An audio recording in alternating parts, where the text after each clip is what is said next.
Quero ver. Eu assisti Sinners ontem e o Seijinho lançou um vídeo, Pecadores só cometeu um pecado, que eu vou assistir aqui com vocês. Esses dias eu fui assistir Pecadores sem saber nada sobre esse filme. Eu não li sinopse, eu não vi trailer e a única coisa que eu sabia é que a Hailey Steinfeld cuspia na boca do Michael B. Jordan. Caraca, teve isso, né? Mas não foi por causa disso que eu assisti, não. E no começo eu tava achando que era um drama histórico dos anos 30 no sul dos Estados Unidos. Uma época muito difícil, caracterizada por pobreza, segregação racial, a KKK, o surgimento do blues. Nos primeiros 40 minutos, tava sendo um ótimo drama histórico. Até que, do absoluto nada, aparece um vampiro no sol escaldante do Mississippi. Tipo, Eu já sabia que era sobre vampiros e eu tava tipo assim, não, maneiro o filme, mas cadê os vampiros? Cadê os vampiros? Eu tava esperando os vampiros. Vindo pro Rio de Janeiro. Eu levei um puta susto, eu não sabia que era um filme de vampiro. Demora uns 40 minutos pra aparecer um vampiro. Mas a minha reclamação é que os vampiros desse filme são muito patéticos. Os vampiros do Crepúsculo dão muito mais medo que esses caras aí. E aí eu fiquei meio dividido, eu gostei muito do filme, tirando toda a parte que envolve vampiro. Mas vamos com calma e analisar isso tudo agora. A história se passa em 1932 em Clarksdale, no Mississippi, ou o berço do blues. E nessa época o país passava pela Grande Depressão, como se a depressão normal já não fosse ruim o suficiente. Em algum momento da história teve a grande também. Acompanhamos a história do Samuel, ou Sammy para os mais íntimos. Ele é filho do pastor e sonha em ser músico, contrariando as expectativas do pai, que quer que ele também seja pastor. E pra piorar, o Sammy quer tocar blues, que na época era considerado música do demônio. Tudo que é muito diferente da sua época já foi considerado do demônio. O blues, o rock, tatuagem, piercing e agora labubus. Labubu. Daí o Samuel se encontra com seus dois primos que ele não vê há muito tempo, os irmãos gêmeos Fuligem e Fumaça. Os dois interpretados pelo Michael B. Jordan. Sim, esse filme é tipo Operação Cupido com a Lindsay Lohan, que ela interpretava duas irmãs gêmeas. Só que ao invés de tentar juntar os seus pais, eles juntaram o pai deles com Jesus, porque o Fumaça matou o próprio pai dele porque ele batia no Fuligem. Depois disso, eles se tornaram gangsters muito famosos e temidos. E eles se mudaram pra Chicago, onde eles ficaram muito ricos assaltando cassinos. É o pesadelo da Virgínia. E aí agora eles decidiram voltar pra Clarksdale e eles já chegaram comprando a antiga serraria que pertencia a um senhor branco. E depois de darem uma boa quantidade de dinheiro por esse estabelecimento, eles avisam ao senhor branco que eles não querem ver nem ele e nem os amiguinhos dele por perto. Porque como se a época já não fosse difícil o suficiente, muitos membros da KKK ainda estavam ativos na época. Mas o plano dos gêmeos ao comprar aquele estabelecimento é abrir um juke joint, que é tipo uma boate de blues onde a comunidade negra pode se encontrar e se divertir num ambiente seguro. Porém, eles querem inaugurar aquilo naquela mesma noite por algum motivo. Nem vagabundo da atlética da faculdade que não faz porra nenhuma o dia inteiro consegue fazer uma festa tão rápido assim. Não, legal, que eles, tipo assim, eu tava só vendo o filme, eu fiquei, caraca, cara, eles vão chamar, eles, tipo assim, eles vão de núcleo em núcleo, e eles chamam basicamente o elenco inteiro pra trabalhar na porra do bar. Isso dá certo, os gêmeos se separam pra dividir as tarefas. O Fumaça vai até a cidade onde ele encontra um antigo conhecido dele, o Bo Chow, um descendente de imigrantes chineses que é dono de um mercadinho, algo que era bem comum naquela região naquela época mesmo. Ele compra um monte de coisa pra inauguração e ele também pede pra eles fazerem um letreiro pra ele, só que o Bo avisa que ele só tem tinta vermelha, e com certeza não vai ficar nem um pouco suspeito a porra de uma serraria com um letreiro em vermelho dizendo que lá é uma boate. Ninguém vai achar que lá é um abatedouro, com certeza não. Galera da Atlética é foda mesmo. Porém, enquanto ele está no mercado, dois rapazes tentam roubar a sua caminhonete e o Fumaça atira nos dois. Não pra matar, apenas pra mandar o recado de que não é pra tentar roubar os gêmeos. Pois é, chineses dominando 70% do comércio local, violência nas ruas, assalto à luz do dia. Incrível como o Mississippi nos anos 30 é igualzinho ao Brasil nos dias de hoje. Mas deve ter sido muito engraçado o cara simplesmente atirar em dois malucos e logo em seguida divulgar a boate dele que vai inaugurar naquele mesmo dia, dizendo que vai ter muita dança, diversão, música, blues e gyoza. porque tava na promoção no mercado chinês. E na verdade o gyoza é uma comida japonesa que foi baseada numa comida chinesa chamada jiaoqiu. Só que aqui no Brasil pouca gente conhece por esse nome, conhece mais pelo gyoza. O Fumaça também reencontra sua ex-mulher, a Anne, que mora mais afastada num bosque e tem uma lojinha bem humilde. E ele fica bem bravo com ela porque ela fica aceitando créditos de plantação como pagamento, que é tipo uma moeda local que só funciona ali entre os trabalhadores das plantações. E ele acha que ela tem que começar a aceitar dinheiro de verdade, dólar. Eu acho que o equivalente de hoje seria você topar fazer um trabalho pra alguém que vai te pagar com divulgação pra todos os 33 seguidores que ele tem. Enquanto isso, o Fuligem e o Samuka vão até a estação de trem pra contratar um músico lendário do blues, o Delta Slim, pra tocar piano na boate deles. No começo ele recusa porque ele já toca em outra boate há mais de 10 anos, mas assim que o Fuligem oferece uma cerveja irlandesa pra ele, ele muda de ideia na hora, porque ele é um idoso alcoólatra. Né, pai? Talvez ele morra nessa noite. E no caminho de volta, eles passam pelas plantações e contratam o Brody Milho, um trabalhador rural que vai ser o segurança da balada. Só que eles não dão nenhuma arma pro Brody Milho, ele vai defender eles como? Com os punhos só? O Fumaça atirou em 2 caras no meio da rua à luz do dia. Vocês não têm medo de uma retaliação, não? Um pouco longe dali, um homem irlandês com a pele toda queimada bate na porta da casa de um casal da KKK. E eu sei que eles são da KKK porque a roupinha branca deles tá logo ali na entrada. Eles nem escondem, tá ali na frente pra todo mundo ver. Como se fosse um pôster da Sabrina Carpenter num quarto de um adolescente LGBT. Pelo visto, na época eles nem escondiam tanto assim que eles eram da KKK. Mas esse homem todo ferido pede ajuda daquele casal da KKK porque ele diz que a tribo dos Choctaw tá tentando matar ele. E um fato curioso é que a tribo dos Choctaw tem uma relação bem amistosa com os irlandeses. Não tem por que eles estarem querendo matar ele. O casal decide abrigar esse homem porque ele oferece dinheiro pra ele. Na verdade, como se a KKK precisasse de incentivo monetário pra odiar outro grupo étnico. E mais tarde, os Choctaw passam por ali e perguntam se eles não viram um homem suspeito. E ainda alertam que ele é bastante perigoso. Mas a mulher da KKK diz que ela não viu nada. Só que quando ela se vira pra avisar ao irlandês que os nativos já foram embora, ela se depara com ele com a boca toda ensanguentada. E no chão está o seu marido morto também, banhado de sangue. E foi aqui que eu levei um puta susto, porque eu não sabia que era um filme de vampiro. E deve ter sido exatamente assim que a lerda da Bella Swan se sentiu ao levar uma eternidade pra descobrir que ela tava num filme de vampiro. O maluco pálido igual uma parede. Eu já sabia e eu fiquei, finalmente. Agora eu sei como é ser um idiota igual ela. É foda que finalmente, como se já não bastasse a Grande Depressão, a KKK, os caras da Atlética, agora tem vampiro e vampiro da KKK. Um monte de bissexual só veio ver o filme por causa da cena quente entre o Michael B. Jordan e a Hailey Steinfeld. Eles não estavam preparados pra sofrer tanto. Anoitece o nosso clube do... Inclusive, eu achei que tem muita ousadia nesse filme. Tudo bem, né? Filme de vampiro. Mas eu não tava preparada. Tipo assim, eu sabia que era um filme histórico, né? Ele tinha elementos históricos. Eu sabia que tinha vampiro. Eu sabia que tinha música. Eu pensei, música, vampiro. Mas eu não sabia que tinha tanta ousadia.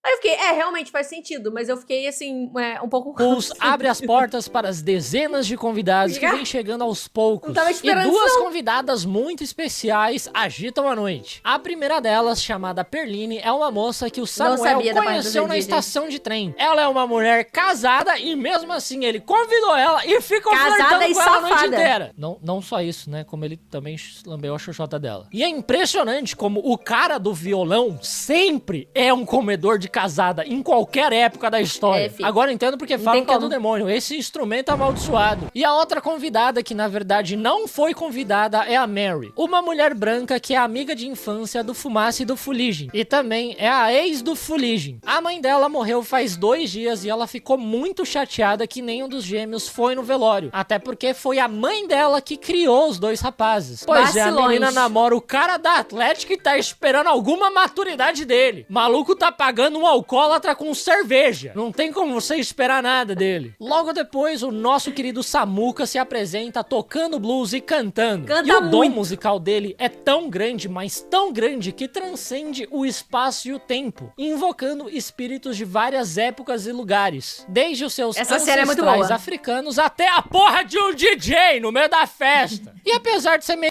Essa cena é minha favorita, assim, do filme. Eu fiquei, tipo assim, caralho, muito sabe? Feels, muito bom.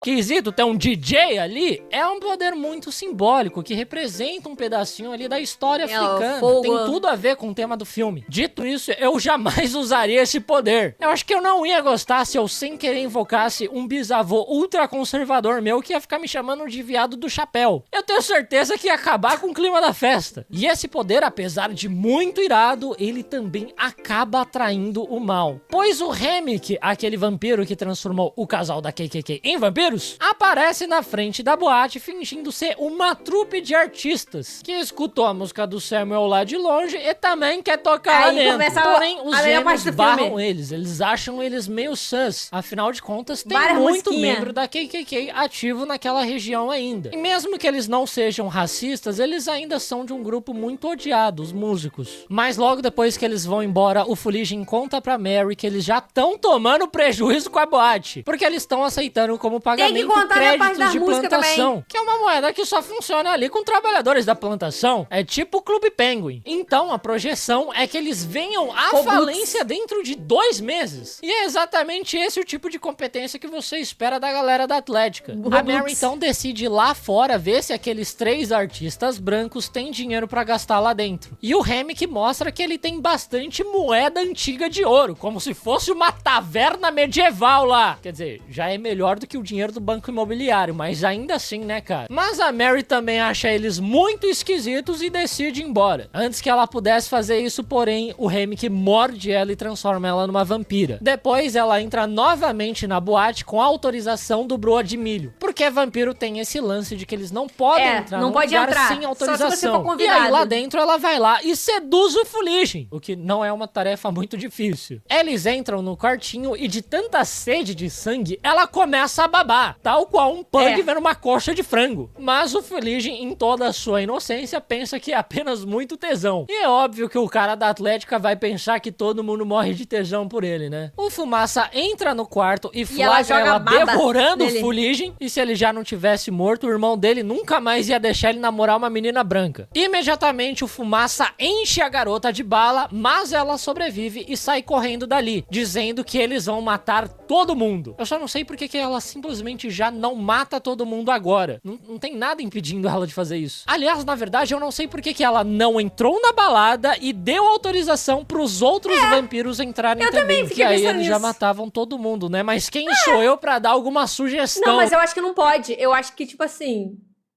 tem que convidar... O dono da casa tem que convidar pessoalmente, ou pessoas que estão humanas, que estão dentro do lugar, tem que convidar pessoalmente cada vampiro que tá lá. Né? Cara, esses vampiros, eles realmente são muito burros. Nessa hora, eles mandam todo mundo embora da festa, mas alguns convidados e funcionários ainda ficam. Que é o certo a se fazer, né? Dono, lá só tá fora dentro. É que tá o perigo. Dentro que é seguro. Se tá chovendo pica lá fora, você não vai sair com o cu pra cima. Daí a Grace, que é a esposa do Bo, diz pra eles irem embora também, porque eles têm uma filha em casa esperando eles. E aí o Bo também vai lá pra fora pra pegar as coisas dele, pegar o carro exatamente onde tá o perigo. A verdadeira grande depressão é o que tá me dando vendo essa galera se entregando de bandeja pros vampiros. Após lamentar muito a morte de seu irmão, o Fumaça vai até a entrada da boate, onde o Broa de Milho tá pedindo autorização pra entrar. E eles acham muito esquisito, porque ele ficou a noite inteira entrando e saindo sem nunca precisar pedir autorização, porque ele tá precisando agora. E quando o Fumaça se aproxima do Broa de Milho, o desgraçado tenta morder ele, o que não é muito Broa de Milho da parte dele. Um cara que chama Broa de Milho, você vai imaginar que ele é vegan. Por sorte, o Fumaça é mais rápido e consegue escapar dando um tiro na cabeça do Broa de Milho. E novamente, o tiro não mata. Em seguida, o quarto onde eles trancaram o Fuligin começa a fazer barulho. E é o próprio Fuligin que despertou como vampiro pedindo pra alguém tirar ele dali. Tal qual o HB20 do seu pai, implorando pra você tirar ele ali da garagem e dar uma voltinha nele depois de tomar 5 latinhas de Skol. Uma proposta bem tentadora. O Fuligin arromba a porta, mas antes que ele pudesse machucar qualquer pessoa, a Anne joga alho em conserva nele, queimando sua pele. E ele foge de lá. A Anne, que agora tem a certeza de que eles estão lidando com vampiros, fala pra eles pegarem alho, estacas de madeira, prata e água benta. Como se alguém andasse com água benta dentro da bolsa do lado do celular e do Carmed de maçã do amor. Em seguida, eles encontram um Bowl ali na entrada pedindo pra entrar. Ele também já virou um vampiro e o Hammock diz que agora ele tem acesso a todas as memórias do Bowl. E caso eles não deixem eles entrarem, eles vão matar a filha básicos, do Bowl e da Grace. E o vampirismo nesse filme, ele é diferente. Ele meio que cria uma mente coletiva, em que todos os vampiros querem a mesma coisa. Eles querem ampliar a comunidade vampiresca deles. O que por si só é um plano bem burro, né? Porque uma hora vai acabar o alimento. E vampiro normalmente é bem seletivo com quem ele transforma em vampiro. Eles são bem territoriais. Mas nesse filme, todo mundo vira um NPC sem vontade própria depois de ser transformado em vampiro. É isso que acontecia nessa... Eles compartilham a vontade do mestre. E o mestre, ele quer reunir os vampiros de novo. Só que ele não consegue. Mas como é que... Ele pensa, como é que eu vou atrair os outros da minha espécie? Através do poder do protagonista. Porque o protagonista, ele, quando ele canta, que isso é algo estabelecido no filme, que tem algumas pessoas que têm esse dom, que através da música, né, através dos cantos, eles conseguem fazer romper e tal com o tecido do mundo espiritual, né, e atrair todos com o seu cantoril. E aí ele quer transformar esse cantor em vampiro para poder chamar as espécies dele junto. Entendeu? E aí, como é que ele fica fazendo isso? Fica fazendo números musicais. Nessa época, antes de existir o servidor do Discord, você tinha que pessoalmente buscar uma galera pra poder cometer crime com você. Porém, eu sou uma especialista, quer uma outra coisa também. Vampiro. Ele quer o poder do Samuel. Porque ele quer invocar o espírito dos ancestrais irlandeses dele. Na verdade, eu tenho certeza que ele quer invocar um espírito do futuro da linhagem dele, o Ed Sheeran, pra tocar no casamento da cunhada dele. E o Hammock também diz que é melhor todo mundo virar vampiro logo, porque o antigo dono que vendeu a serraria pra eles é um dos chefões da KKK. Aquele cara daquele casal que ele transformou no começo do filme, ele é sobrinho do chefão da KKK. E eles já estavam planejando atacar a boate. Mas é agora que o Fumaça não vai querer ser vampiro mesmo, né? Você acabou de admitir que um dos membros da KKK é um vampiro aliado de vocês. Daí eles fecham a porta na cara deles e os vampiros ficam lá fora tristinho, tocando música, esperandinho eles convidarem eles pra entrar. É bastante patético. Mas lá dentro da boate, eles também estão abalados. Eles começam principalmente a Grace, que teve a sua filha ameaçada. E aí essa vagabunda impaciente, ansiosa, grita pros vampiros entrarem, que ela vai matar todo mundo. A filha da puta nem esperou o Samuel tocar uma musiquinha, invocar um Mike Tyson, um Muhammad Ali, pra ajudar na luta contra os vampiros. Não! Deixa o bardo da party fazer o trabalho dele. E aí os vampiros começam a entrar e viram um verdadeiro banho de sangue. Eles conseguem matar alguns vampiros, mas nesse processo a Annie é transformada pelo Fuligem. E o Fumaça vai lá e mata ela como ele havia prometido pra ela. Nisso, o Fuligem e a Mary ficam putos, porque o plano deles era transformar a Annie e o Fumaça em vampiros e todo mundo viver feliz pra sempre sendo vampiro. E realmente eu imagino que é o sonho do cara da Atlética ser jovem pra sempre, né? Não vai ficar esquisito quando ele já tiver com 40, 50 anos e continuar indo pra cervejada e calorada. Daí a burra da Grace também morre e o Delta Slim também morre porque ele fica pra trás pra ser o sacrifício heróico. Ou ele só não consegue fugir porque ele tá muito alcoolizado, provavelmente isso. A Perline também morre pra proteger o Samuca e eu nunca vi uma lambida na xereca tão boa assim que ela decidiu morrer pra salvar o cara. Nem conhece o maluco direito. E o Fumaça também fica pra trás pra lutar contra o Fuligem enquanto o Samuel escapa de lá. Você tá vendo que tá todo mundo protegendo o Samuel a qualquer custo, né? Isso representa o quanto eles não querem que o Hammock invoque o Ed Sheeran. Se você parar pra pensar, o Ed Sheeran é o verdadeiro vilão desse filme. No começo você acha, a KKK vai ser o grande vilão. Não, é o Ed Sheeran. Daí o Hammock pega o Samuel tentando escapar, mas o garoto consegue acertar o violão na cabeça dele. E o instrumento tem uma parte de prata que fica fincada na cabeça do Hammock. E pra finalizar o serviço, o Fumaça aparece e atravessa uma estaca de madeira no peito dele. Logo em seguida, os primeiros raios de sol começam a surgir no horizonte e todos os vampiros queimam. Pois é, a Grace só precisava ter esperado mais uns 5 minutos que o dia ia começar a amanhecer. A filha dela não ia morrer. Agora espero que ela morra também. Só de raiva. Que isso? Espero que o Ed Sheeran mate ela. Não sei porque ele faria isso, mas eu espero que aconteça. Nesse momento eu tava, caralho, tipo, morreu o elenco inteiro. E o sol nasceu em, tipo, 1 hora.